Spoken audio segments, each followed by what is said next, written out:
problematic summer romance. This is such a summery feeling book that it's perfect for obviously the summertime season, and it's the newest Ali Hazelwood book, and I've enjoyed a lot of her books over the years, and so this one's her newest one. I got it for my birthday the end of May, so I think it's finally time. The weather's beautiful, the birds are outside singing their songs, so yeah, I'm pretty excited to read this book. So from my understanding, this book is a big age gap book. Our main character, Maya, and her brother is best friends with this guy named Conor, and there's like a 10-year age difference between her and Conor, and so her brother's getting married, and it's happening in Sicily, Italy, and I guess there's like some close forced proximity or something going on because she and Conor are basically kind of forced to hang out with each other this entire time. I think like maybe she's like maid of honor and then like he's best man, and maybe that's why they have to hang out all the time. I don't know, but it has like an Italian setting, and yeah, it's the brother's best friend, big age gap, and that's pretty much all I know about it. I think I'm most excited for the setting because I've been to Italy and I really liked it, so I feel like I'm back there again, and then just like the whole kind of like forbidden romance aspect of it. But it's like that but on steroids, because not only is it the brother's best friend, it's also like a big age difference. So yeah, without further ado, let's just crack this book right open.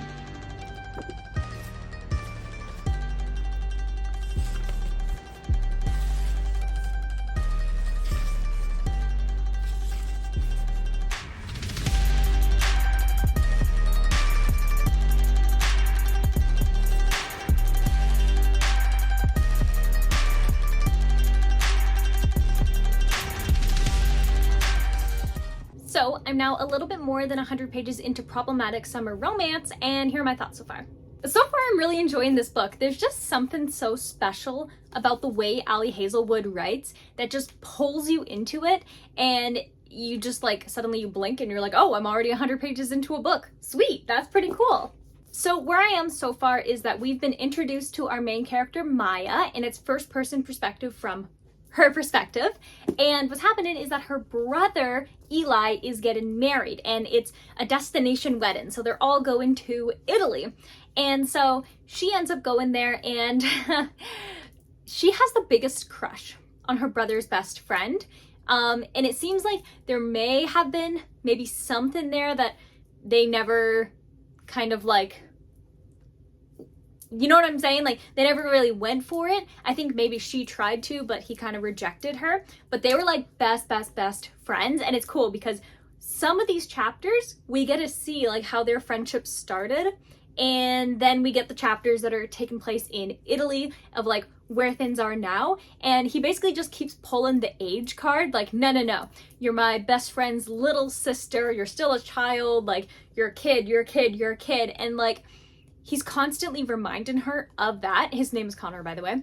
And she doesn't like it. And honestly, I can see, because it's like, he definitely obviously is interested in her, but I imagine he's just using this as like a defense because he's like, there's no way I can fall for my best friend's sister. And so he's just like, oh yeah, like, you're a child. It's nothing. You're fine. Like, you're not into me. I'm not into you. Like, that kind of stuff. So yeah, the way that he's just like, but like, you know, it's actually is like kind of yummy actually. And I've always been a sucker for like the grumpy, broody guy. I don't know what it is about it, but just when he's like soft and gentle and kind with the love interest, it gets me every single time. And so something really cute that he did, I don't want to spoil anything on it for you though, but like, he literally flew out to help her get out of a situation that was making her sad, and I'm just like, oh, this man, he's so good. He's the I would burn the world for you kind of guy, is the vibes that I'm getting from him.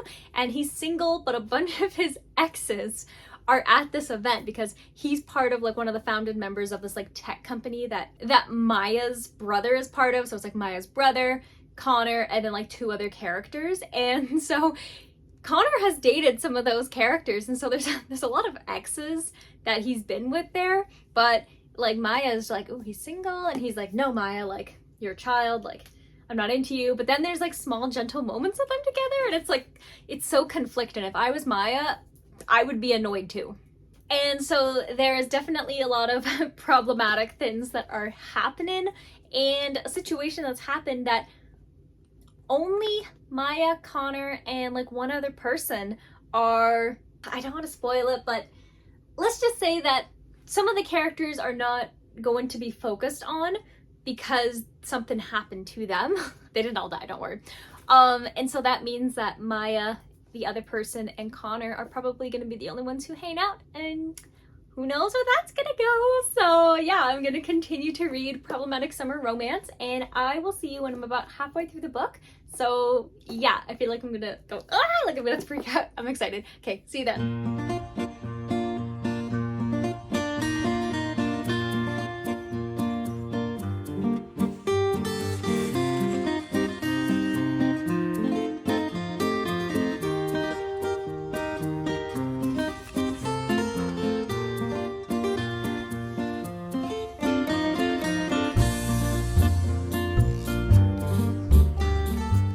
So I'm now definitely more than halfway through Problematic Summer Romance, and I am having a pretty good time with this book still. I really love just like the tension between these two characters, and I really, really love Maya's character. I like that she's outspoken, I like that she's competitive, and I like that she reaches for what she wants. And it's really nice to see a character like that. And then I am like always for whatever reason, I've always been just like obsessed with the type of character that Conor is, where he's like the broody, quiet guy, but he's like really nice and like thoughtful when it comes to him interacting with Maya. So super, super good. I'm really enjoying it. The only thing is that I wish that there was a bit more Italy, because there's some parts where they're like exploring Italy, but most of the time they tend to be inside like the villa or outside like swimming or something. So I guess I was expecting a little bit more Italy setting, but there definitely is some where they're exploring like the old ruins or the volcano or the beach or like that little island and stuff. So that's really good, but I want more adventures of these two characters, you know? And this book, I'm reading it so fast because it's just Ali Hazelwood's magic. She pulls you into it, and I can't stop turning the page. I love the two timelines so much. I'm such a fan of that, especially because it gives you more context. It's showing you, it's not telling you anything. It is showing you the genuine relationship that Maya and Conor have developed over the past like 3.5 years. And then you get like the present timeline where so much has changed. And then you also get to see Maya interacting with her brother and the other characters who are part of the wedding party. And then like the whole like cursed event that's going on right now, I think is cool. And I love the dog, Tiny, who is obviously not a tiny dog. He's a very, very big dog. And he feels like he is the one who's trying to get them together the most, which is really funny. So yeah, definitely good vibes all around. I like the age gap. It's a 15-year difference between Conor and Maya, but it's honestly not too bad. It kind of reminds me of when I was reading Birthday Girl, except like the age gap is obviously bigger in that one, but I kind of like it. Like, it doesn't make me feel like uncomfortable or weird. I'm like, oh, interesting, because Maya's an adult. She can take care of herself. It's not like she has been pursuing Conor since she was like 15 or something, like, and he didn't even look her way when she was younger. It's like, in a way, they didn't really know each other until she was in her 20s, so it doesn't really seem to be a big deal, but Conor thinks it's a big deal, but I honestly don't think Conor actually thinks it's a big deal. I think that he's just trying to find some kind of excuse to pursue his best friend's sister. So yeah, I am enjoying this book. It's really summery as well. Like, it's given the outside vibes. I spent a lot of time just outside today just reading this book, so yeah, I'm having a really fun time. So I'm going to continue to read Problematic Summer Romance, which I can't stop saying it that way, and I will update you when I finish this book, so I will see you then with my final thoughts.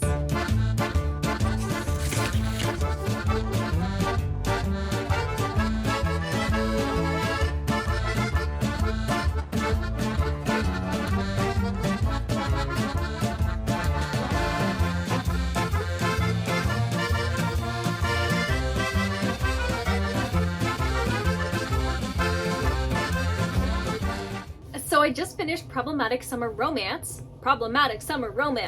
from Ali Hazelwood, and I really liked this book. I think that it was really well paced. I really loved the basically grumpy sunshine trope throughout this entire book. Maya's character was so witty and funny, and she was real. She wasn't like the annoying type of feisty character. She was like, I don't even know how to really explain it, but she was just like somebody you would want to be good pals with. And it's funny when she gets like ultra competitive, and just like some of the lines that she says are absolutely hilarious. And the way that Ali Hazelwood writes continues to get better and better. I really liked, there was this one scene where Maya had just eaten a lot of gelato, and she kind of talked about how her blood was like made of sugar, and she could smell colors, like just like really more like vivid stuff that I don't really remember Ali Hazelwood putting in her like older kind of stories. And so it's really cool to watch her experiment and try new things and focus on Italy. And because she lived in Italy, you really get to feel the setting. And one of my earlier comments when I was reading this book was I wanted to see more of Sicily, and we did get to see it. We got to see like the bustling markets and the little food vendors and the gardens and the parks and all of that stuff. So this book really does get you there, and you can see the trees, the lemon trees, the olive trees, and it does feel like you're in Sicily. Really great time, beautiful setting, beautiful writing. Really loved the age gap in this story, and it was just really good. Honestly, for whatever reason, I didn't expect to love this book as much as I did. I don't know why. Like, I feel like there's only ever been one Ali Hazelwood book that I just didn't really like as much as the others.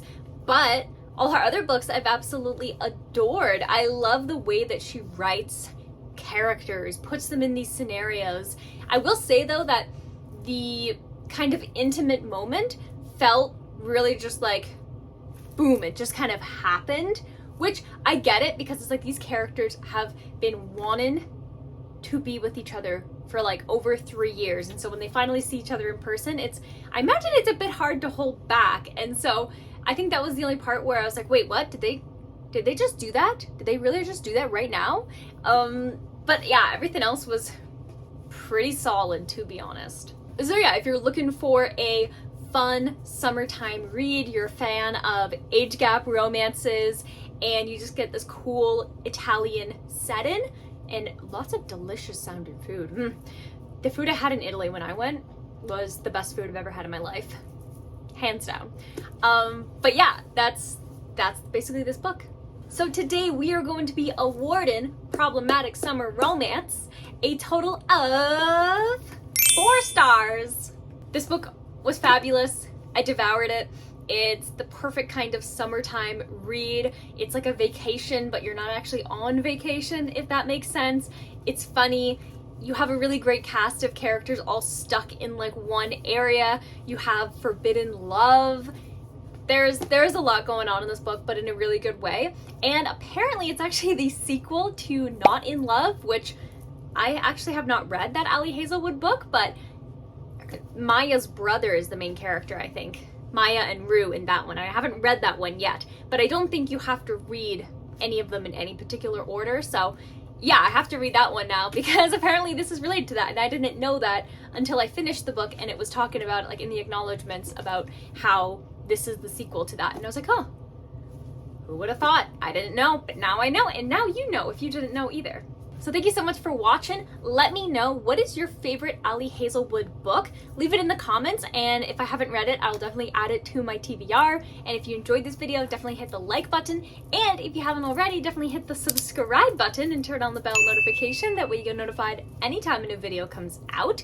One last thing before you go, you can actually become a member of my channel, meaning that you can get behind the scenes content, access to an exclusive community, videos before they're published, cool polls, and much more. So all the information to becoming a member is in the description to this video, and anytime someone becomes a member, it goes directly toward me getting more books that we can read together and chat about on this channel. So definitely check that out if that sounds interesting to you. And with that, I'm going to wish you warm wishes and fish kisses, and I'll see you in the next video. Bye!